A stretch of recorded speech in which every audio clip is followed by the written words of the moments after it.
말씀을 가지고 베데스다 그런 제목으로 잠깐 동안 은혜를 나누려고 합니다. 오늘 본문은 요한복음에 기록된 예수님의 세 번째 표적 38년 된 병자를 고치신 사건입니다. 우리가 지난 1장의 그 마지막 부분에서 예수님께서 나다나엘을 만나시면서 하신 말씀이 있었죠.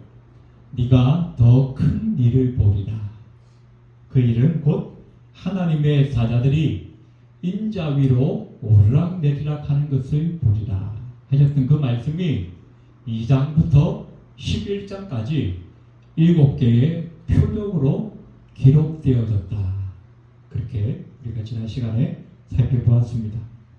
그래서 2장에 이 가나의 혼인잔치 집에서 있었던 물로 포도주를 만드신 사건은 그 어린 양의 혼인잔치, 그 어린 양의 혼인잔치가 이루어지는 우리의 하나님의 백성들의 구원의 사건에는 반드시 예수 그리스도의 보혈이 있어야만 한다.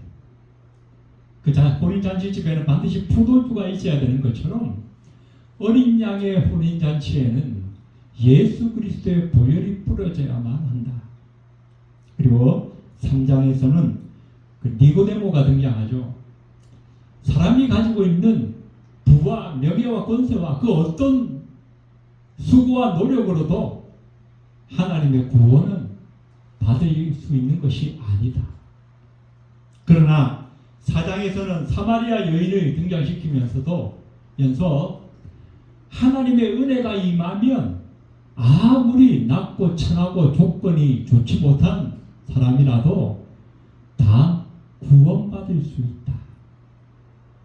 그렇게 말씀을 우리가 나누었습니다. 그리고 지난 시간에 죽어가는 그 아들의 병이 낫기를 구하면서 예수님께 찾아온 왕의 신하의 이야기가 있었죠. 단순히 병 낫기만을 기대하는 그런 표적을 구하는 믿음이 아니라 말씀을 믿는 믿음을 가지라. 그리고 도전하셔서 그 왕의 신하에게 믿음을 주시고 그 믿음으로 말미암아 그 왕의 신하뿐만 아니라 또 그 아들이 나을 뿐만 아니라 그 온 가족이 구원을 받았던 사건에 대해서 지난 시간까지 살펴보았습니다. 그리고 오늘 5장부터 10장까지는 예수님께서 당시 이 유대인들이 목숨을 걸고 지켰던 그 율법, 그 유대인의 규례, 전통, 이런 것들이 얼마나 잘못되었는가에 대해서 예수님께서 하나하나 지적하시면서 재해석을 해주시는 그런 내용으로 전개가 되고 있습니다. 오늘 본문에 먼저 이 38년 된 병자를 고치신 사건을 통해서 이 병자를 고치신 사건이 일어나자마자 바로 유대인들이 달려와서 이 병자가 그 자리를 들고 걸어가는 것이 안식일을 범하는 것이다. 그렇게 막 논쟁을 벌이게 됩니다. 그 사건들을 통해서 오늘 우리 주님께서 이 38년 된 병자를 고치신 사건이 어떠한 의미를 가지는가, 그리고 주님께서 말씀하시는 안식일의 진정한 의미는 무엇인가, 오늘 좀 살펴보면서 잠깐 동안 은혜를 나누려고 합니다. 오늘 우리가 먼저 보게 되는 것은 이 베데스다 연못가의 절망적인 현실을 우리는 보게 됩니다. 다른 목사님이 설교하신 그 내용 중에 보니까 그 제목이 뭐냐면 자비의 집에는 자비가 없다, 이렇게 제목을 달았더라고요. 이 베데스다라고 하는 이 연못가에 오늘 3절에 보시면 그 안에 많은 병자, 맹인, 다리 저는 사람, 혈기 많은 사람들이 누워 물의 움직임을 기다리고 있다 라고 말씀하고 있습니다. 그리고 5절에 보면 거기 38해 된 병자가 있었다. 다리 저는 사람, 맹인, 각색 병자들이 그 베데스다 연못가에 있는 5개의 행각이 있는데 이 행각이라고 하는 것은 우리가 말하는 뭐 원두막 같은 그런 거죠. 그래서 그 연못 주변에 이런 행각마다 각기 병든 자들이 수두룩하게 모여서 자기의 병이 낫기를 바라는 마음으로 기다리고 있는데 왜 이곳에 모였느냐? 전설이 있다는 것입니다. 그 전설이 뭐냐? 한 번씩 천사가 내려와서 그 물을 움직이게 하는데 천사가 휙 물을 이렇게 휘젓나 봐요. 그러면 물이 막 요동치는데 그때 먼저 들어가는 사람의 병은 어떤 병이든지 낫는다.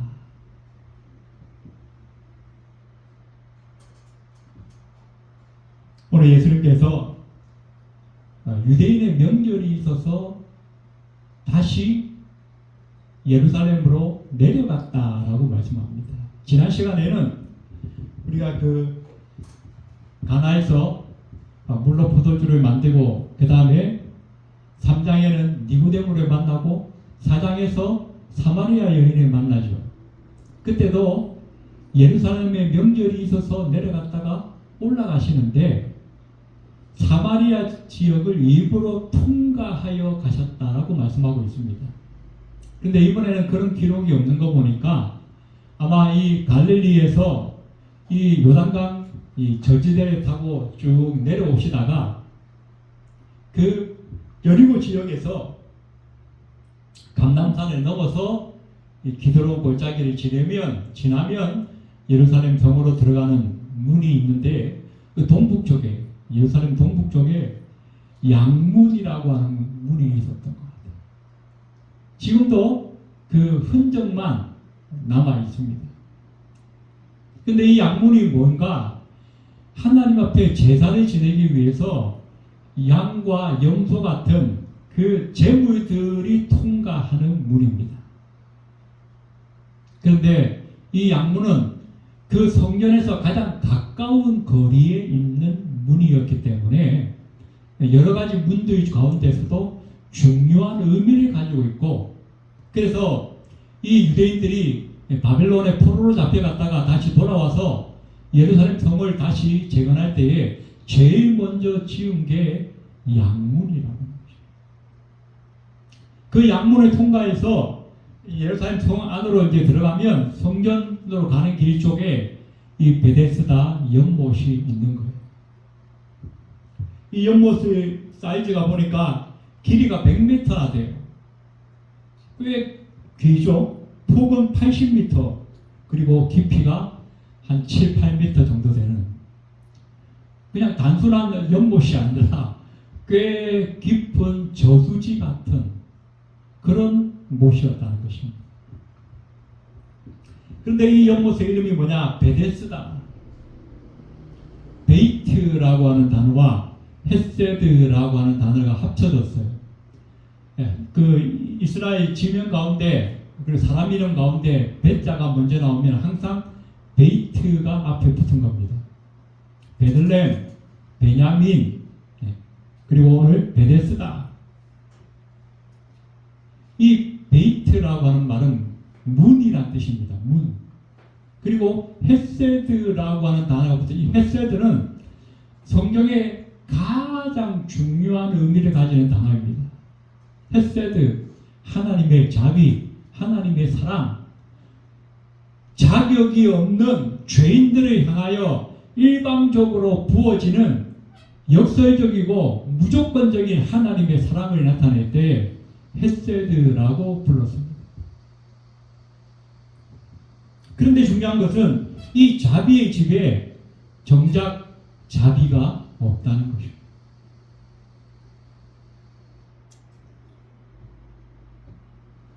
이 연못에 들어가면 병이 낫는데, 특별히 오늘 이 본문의 주인공인 38년 된 환자인 같은 경우에는 도저히 들어갈 방법이 없는 거예요.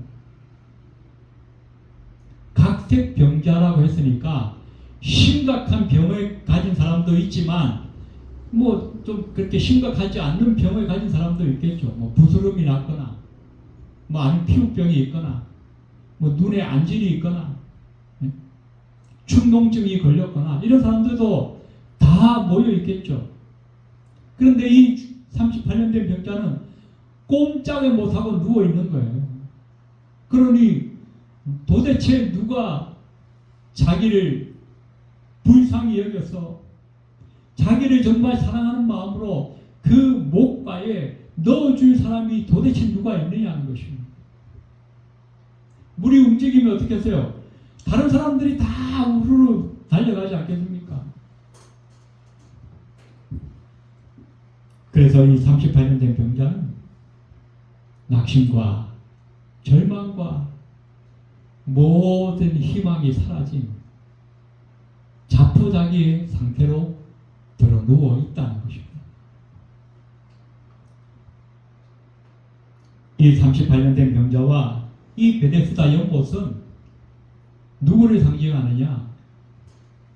죄로 인하여 하나님과 관계가 멀어진, 그래서 자기의 노력과 수단으로 자기의 행복을 찾아보려고 하지만 자기의 한계와 자기의 연약함으로 인하여서 절망할 수밖에 없는 인간의 본질적인 실존을 가리키는 것으로 우리는 이해할 수 있다는 것입니다. 우리 인간은 다 똑같은 모습이에요. 이 베데스다 연못에 수많은 사람들이 모여서 그 한낱 그 시로라기 같은 그 전설에 자기의 희망을 걸고 고군분투하는 것처럼 우리 모든 인생은 이 세상에서 어떻게든지 자기의 노력과 수단으로 잘 살아보려고 행복해져 보려고 다름박질하고 있는 경쟁자들이라는 것입니다. 그렇기 때문에 어떻게 해요? 인간이 한때는 학문을 열심히 익히면 이 세상이 좋아질 것이다. 또 어떤 시대에는 열심히 산업을 발전시켜서 사람들이 부유해지면 이 세상이 좋아질 것이다. 또 과학이 발전해서 여러 가지 병을 고치고 또 여러 가지 어려운 환경들을 바꾸어내면 이 세상이 행복해질 것이다. 수많은 시도와 노력이 있었지만 결국 어떻게 해요? 세상은 점점 더 살기가 힘들어져 가고 있잖아요. 우리가 한 20년, 30년 전만 해도 우리의 삶에 여러 가지 불편한 것들이 지금은 엄청나게 세상이 달라졌지 않습니까? 운전을 하나 하지 않아도 차가 자기가 알아서 운전해서 내가 원하는 목적지까지 다 데려다주고 또 내가 알고 싶은 게 있으면 핸드폰에다 대고 말 한마디만 하면 온 세상의 모든 정보를 다 알려주는 그런 세상을 우리가 살고 있지만 점점 더 자살률은 높아지고 점점 더 정신질환을 앓고 있는 사람들이 더 많아지고 있다. 이렇게 사람의 노력과 수고로 이 세상을 행복하게 만들 수 없다는 것을 상징적으로 보여주는 것이 바로 이 베데스다 연못이라는 것입니다. 그런데 놀라운 것은 이 절망적인 현실 가운데 우리 예수님께서 찾아오셨다는 것입니다. 오늘 6절에 보니까 예수께서 그 누운 것을 보시고 병이 벌써 오랜 줄 아시고, 베데스다 연못가에 수많은 사람이 있었지만 주님께서 유독 한 사람을 선택하셨죠. 하나님의 선택, 그것이 곧 은혜요, 자비요, 성경이 말하는 헤세드라고 하는 것을 성경이 말씀해 주고 있다는 것입니다. 이름이 베데스다라고 해서 그곳이 자비의 집이 되는 것이 아니라 그곳이 어디든 간에 예수님이 찾아오셔야만 자비의 집이 될 수 있다라고 성경은 말씀하고 있다는 것입니다. 주님께서 이 자포자기 상태에 들어 누워 있는, 아무것도 할 수 없고 아무것도 소망할 수 없는 절망의 상태에 들어 누워 있는 이 환자에게 주님께서 찾아오셨어요. 오늘 성경에 보니까 보시고 아셨다라고 말씀합니다. 주님은 이 사람을 보셨어요. 이 사람이 어떤 고통과 어떤 아픔 가운데 있는지를 아셨어요. 그리고 찾아오셨습니다. 요한복음 15장 6절에 보니까 너희가 나를 택한 것이 아니요 내가 너희를 택하여 세웠나니 라고 말씀합니다. 우리 기독교는 철저하게 우리가 하나님을 찾아가는 종교가 아니라 하나님이 우리를 찾아오신 종교라고 말씀하고 있습니다. 저와 여러분에게도 우리 주님이 찾아오셨습니다. 우리의 고통과 아픔을 아셨고 우리의 고통의 슬픔과 우리의 흘리는 눈물을 주님께서 다 보셨기 때문에 저와 여러분을 찾아오셨다라고 말씀하고 있다는 것입니다. 그리고 말씀하십니다. 오늘 6절에 보니까 네가 낫고자 하느냐, 네가 낫고자 하느냐. 아니 병자가 낫기를 원하지 그럼 원치 않겠어요? 왜 주님이 말도 안 되는 것 같은 질문을 하셨는가? 첫 번째는 이 환자가 무려 38년 동안이나, 여러분 상상을 한번 해보십시오. 3년 6개월도 아니고 38년 동안이나, 어쩌면 이 사람의 인생의 거의 대부분을 들어 누워서 겨우 숨만 쉬고 있었던 거예요. 그러니 어떻게 내가 좀 내일이면 낫겠지, 내가 이렇게 하면 아마 한 달 후쯤이면 나을 거야, 처음에는 그런 소망이 있었겠죠. 처음에는 그런 기대가 있었겠죠. 한 내년 봄쯤이면 내가 낫지 않을까, 그런 기대가 있었겠죠. 그런 기대가 무려 수십 번, 수백 번, 수천 번이 지나가면 이제는 더 이상 기대를 품을 마음조차도 없는 거예요. 38년이면 도대체 며칠입니까? 셀 수 없이 어린아이가 늙어서 흰머리가 날 정도로 그 오랜 세월 동안을 고통과 아픔 가운데 있다 보니까 이제는 아무런 소망이 없어요. 아무런 기대도 없어요. 내가 언제 나을 걸 기대했는지 기억조차 없는 거예요. 그런 절망 가운데 있는 사람에게 우리 주님이 찾아오셔서 물으시는 거예요. 야, 너도 나을 수 있다. 너 같은 사람도 고칠 수 있다. 회복될 수 있다. 새로워질 수 있다. 주님이 소망을 불러 일으키시는 것입니다.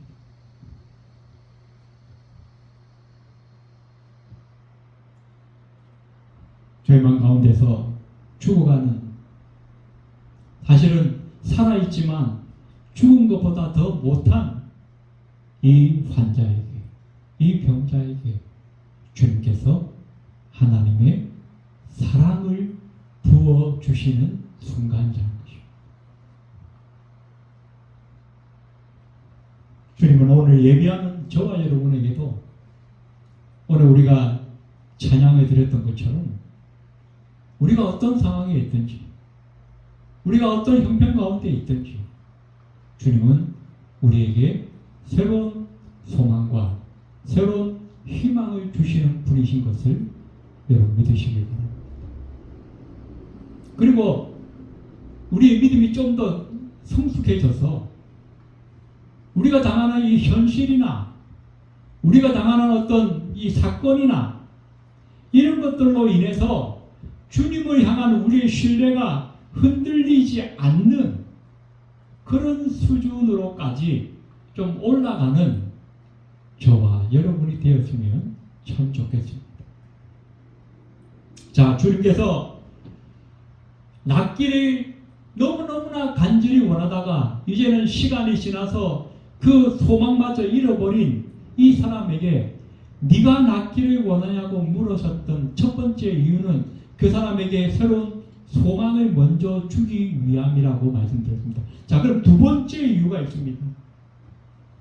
오늘 본문에 주님께서 네가 낫기를 원하느냐라고 물었던 두 번째 이유는 야, 네가 지금 38년 동안 이 베데스다 연못가에서 민간에 전해오는 그 전설에 의지해서 수많은 시간들을 보내었던 그 세상적인 방법, 천사가 내려와서 물을 휘저을 때에 먼저 들어가기 위해서 누군가에게 부탁하고 또 거절당하고 누군가에게 간절한 염원을 했지만 그 사람에게 배신당했던 그런 잘못된 방법이 아니라 내가 너에게 전해주는, 내가 너에게 제시하는 나의 방법으로 낫기를 원하는 것입니다. 세상이 말해주는 그런 행복을 위한 그런 수단과 방법이 아니라 하나님이 우리에게 주시고자 하는 그 하나님의 방법으로 네가 정말 치유되고 회복되고 새로워지기를 원하느냐라고 주님께서 우리에게 묻고 계시다는 것입니다.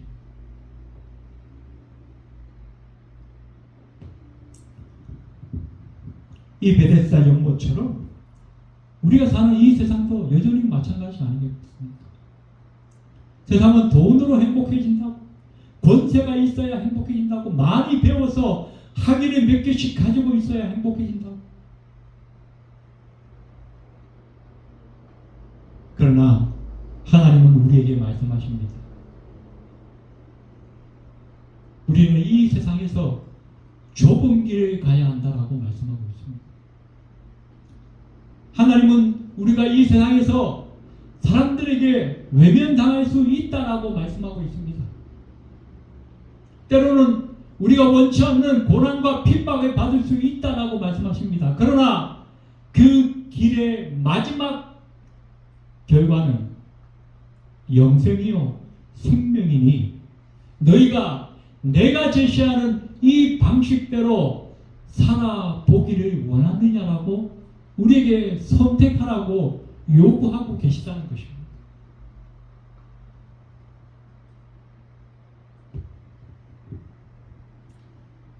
그리고 주님 말씀하셨습니다. 일어나 네 자리를 들고 걸어가라. 네 자리를 들고 걸어가라. 더 이상 옛날 방식에 주저앉아 있지 말라는 것입니다. 예수 그리스도를 만나기 전에 내가 의지하고 내가 그것이 옳다라고 신념했던, 아 그래 세상에서 내가 행복하려면 이렇게 살아야 돼 라고 가지고 있었던 그 고정관념들, 그것들을 이제는 던져버리라는 것입니다. 거기에 더 이상 주저앉아 있지 말라는 것입니다. 벌떡 일어나서 하나님께서 제시하시는 그곳을 향하여서, 그 인생의 방향을 향하여서 걸어가라는 것입니다.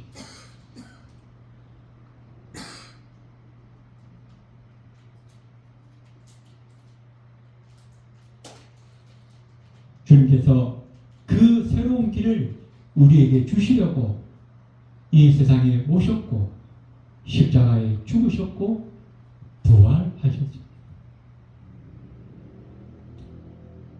오늘 우리가 본문에서 한 가지 더 보게 되는 것은 주님께서 이 병자를 고치셨는데 유대인들이 찾아와서 시비를 거는 모습입니다. 오늘 9절에 보시면 그 사람이 곧 나아서 자리를 들고 걸어가니라. 이날은 안식일이니. 10절 이하에 보시면 예수님과 유대인 간의 이 안식에 대한 논쟁이 이제 나오게 됩니다.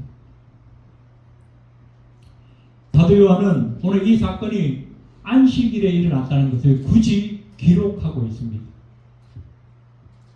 굳이 기록했다는 것은 거기에 뭔가 의미가 있다는 얘기겠죠. 자, 이 유대인들은 안식일에 이 병자가 자기 자리를 들고 일어나 걸어가는 것을 율법을 어기는 노동을 행하는 것이다 라고 책망을 했습니다. 여러분 한번 생각해 보십시오. 38년 동안이나 누워있던 사람이 벌떡 일어났는데, 만약에 우리가 그 당사자이거나 그의 가족이라면 얼마나 기쁘고 즐거운 일이겠습니까? 야, 나에게 이런 기적이 일어나다니. 아마 온 재산을 틀어서라도 동네 사람들 불러서 잔치라도 하고 그러지 않겠습니까?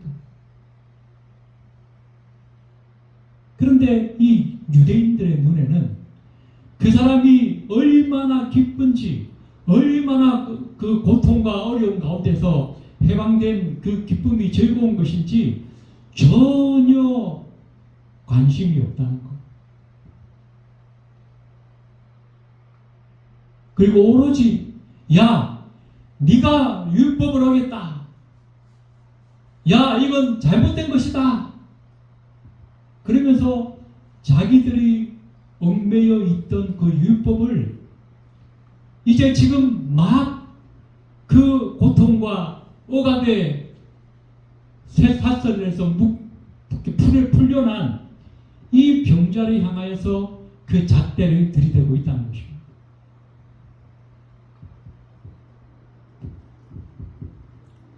성경에 보면 예수님께서 마태복음 12장에도 한편 손 많은 사람을 고치시고 누가복음 13장에 18년 동안 귀신 들린 사람을 고치셨는데 다 안식일에 고치셨어요.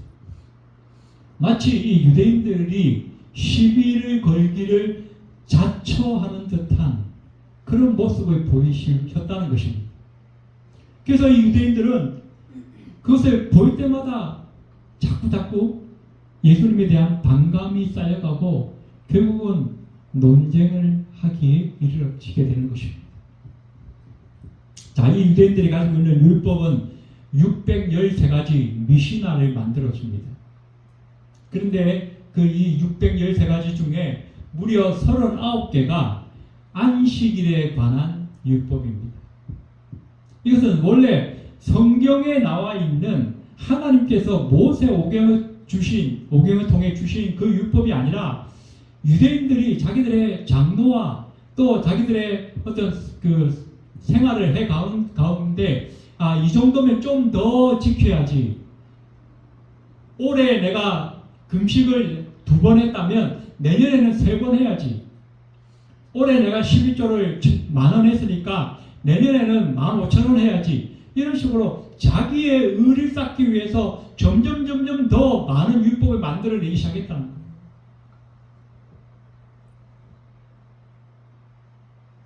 안식일에는 죽어가는 사람을 치료하지 않습니다. 안식일은 전쟁이 나도 1km 이상 도망가지 않고 999m 앞에 서서 뒤에서 따라오는 그 적군의 칼에 그냥 맞아 죽는 거예요. 안식일이 되면 머리에 빗질도 하지 않습니다. 왜? 머리 빗질하다가 머리카락이 뽑힐까봐. 안식일이 되면 식초를 먹기는 하지만 원래 이 식초를 치료용으로도 썼는데 치료용으로는 쓰이지 않고 그냥 먹기만 하는 거예요. 지금도 유대인들은 안식일이 되면 그 엘리베이터가 건물에 2개가 있어가지고 외국인 전용이 있고 또 이렇게 유대인 전용이 있어요. 유대인 전용은 원래 층마다 다 올라가면서 문이 열렸다가 닫혔다가 그러는 거예요. 왜? 자기가 그걸 버튼을 누르면 율법을 어기는 것이라는 거예요. 안식일의 규례를 어기는 것이라는 거예요. 안식일에는 악기도 연주하지 않습니다. 왜? 악기 연주하다가 자기도 무의식 중에 이 조율을 하게 되면 그것도 율법을 어기는 거예요. 그래서 이 이 유대인들이 말하는 이 안식일에는 안식이 없는 거예요. 진짜 안식이 없어. 아까 전에 그 베데스다 연못가에 자비의 집이라고 불리는데 그 자비의 집에 자비가 없는 것처럼 이 유대인들의 안식일에는 안식이 없는 거예요.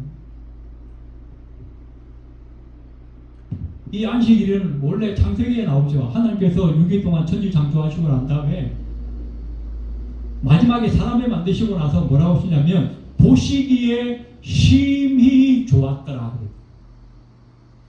보시기에 심히 좋았다. 그리고 7번째 날은 안식하셨느니라.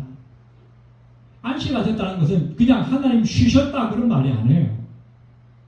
하나님의 창조가 6일 동안 이루어졌는데 하나님 보시기에 심히 좋았다. 좋았다 말은 토브라고 하는 히브리어를 썼습니다. 완성되었다. 더 이상 손댈 것이 없다는 의미입니다. 하나님의 모든 계획과 섭리가 충만하게 충족하게 다 이루어졌다는 거예요. 그래서 거기에 더 이상 뭔가 손댈 것이 없다는 거예요. 그것이 안식이었어요. 그래서 그 안식을 하나님께서 에덴 동산에서 아담과 하와를 지으시고 그 아담과 하와에게 안식하라고 주신 거예요. 그런데 어떻게 해요? 창세기 3장에 보면 아담과 하와가 범죄함으로 말미암아서 그 안식이 깨어져 버렸어요. 그래서 하나님께서 그 이후에 새로운 안식, 재창조의 안식을 이루기 위해서 지금까지 일하고 계시는 것입니다. 오늘 우리가 읽지는 않았지만 뒤에 가서 5장 17절에 보시면 이렇게 말씀합니다. 예수께서 저희에게 이르시되 내 아버지께서 이제까지 일하시니 나도 일한다. 그랬어요. 아버지가 일하시니까 아들도 일한다는 거예요. 이 고대 사회에서는 이 모든 그 직업이란 게 이 대물림을 하잖아요. 아버지가 목수면 아들도 목수예요. 아버지가 농사 지으면 아들도 농사를 지어요. 그러면 이제 아들이 조금 커서 이제 좀 이렇게 철들 때 지나고 좀 이렇게 뭘 움직이기만 할 때가 되면 어떻게 해요? 늘 아버지가 하는 일이 일터에 나가서 기술을 배우는 거예요.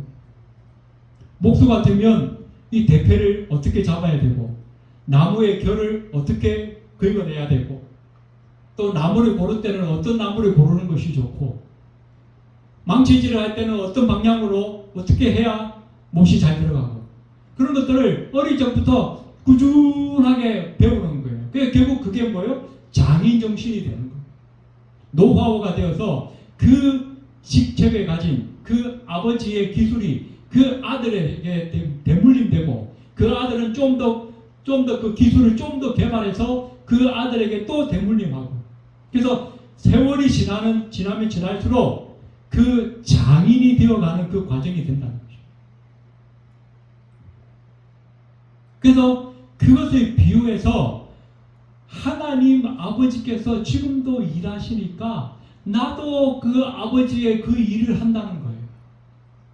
아들이신 예수 그리스도께서. 그러면 그 일이 뭡니까?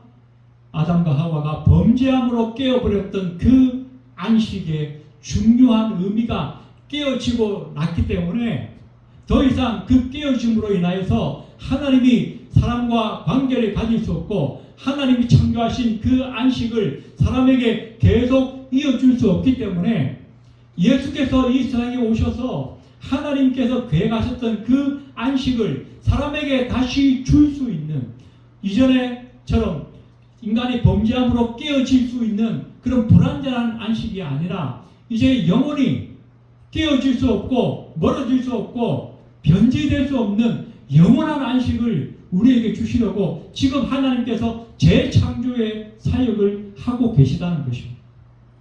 그 일을 하기 위해서 주님께서 이 세상에 오셔서 아버지께서 일하시니까 나도 지금 일한다라고 고백하신 것입니다. 주님께서 38년 된 병자나 손 마른 사람이나 귀신 들린 자를 고치신 것은 단순히 그 사람의 질병을 고치고 이 예수님이 아주 그 위대하고 훌륭한 분이라는 걸 드러내기 위함이 아니라 이 병을 고치심으로 인하여서 너희의 육체가 진정으로 안식을 얻는 것처럼 내가 이 세상에 온 이유가 내가 십자가에 죽고 다시 부활함으로 말미암아서 그리고 그것이 너희에게 믿음으로 이어짐으로 말미암아서 너희가 영원한 안식에 들어가기를 원한다는 것. 그것을 위하여 예수 그리스도께서 이 세상에 오셨다는 것을 그들에게 증거하기 위함이라는 것을 성경은 우리에게 말씀해 주고 있다는 것입니다. 말씀을 정리하겠습니다. 오늘 주님께서 이 베데스다 연못가에서 38년 된 병자를 고치시고 그 유대인들과의 안식일에 대한 논쟁을 하게 되어집니다.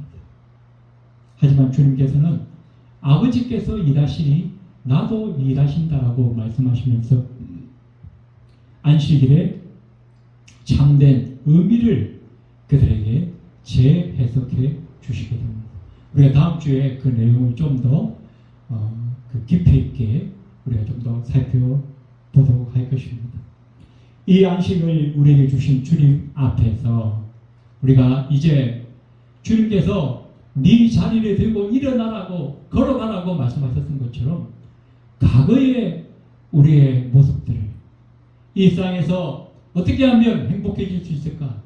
이 세상에서 어떻게 하면 부유해질 수 있을까? 어떻게 하면 잘 먹고 잘 살 수 있을까? 인간의 노력으로 수고로 인간의 방법으로 나아지려고 했던 그런 잘못된 모습들을 다 던져버리고 오직 주님께서 주시는 방법으로 주님께서 주시는 은혜와 자비로 우리의 삶에 진정한 행복을 누리며 살아갈 수 있는 저와 여러분이 다 되시기를 주님의 이름으로 축원드립니다. 기도드리겠습니다. 고모신 하나님, 세상의 방법, 세상의 노력, 세상의 수고 이제 다 내려놓고 오직 주님께만 나아가서 오직 주님께서 제시하는 그 믿음으로 영생을 얻는 자리까지 나아갈 수 있도록 하나님 우리를 이끌어 주시기를 간절히 소원합니다. 날마다 우리가 이 세상에 발붙이고 살다 보니 우리의 마음이 흔들리고 우리의 심령이 흔들릴 때가 있습니다. 그때마다 성령께서 우리를 붙잡아 주시고 주님을 향하여 올인할 수 있도록 주님께만 우리가 주목할 수 있도록 우리를 이끌어 주셔서 우리의 모든 삶이 하나님의 선한 뜻을 향하여 나아갈 수 있는 우리 모두가 될 수 있도록 주님 인도하여 주시옵소서. 예배를 마치고 돌아가는 발걸음 위에도 함께하여 주옵소서. 예수님의 이름으로 간절히 기도드립니다. 아멘.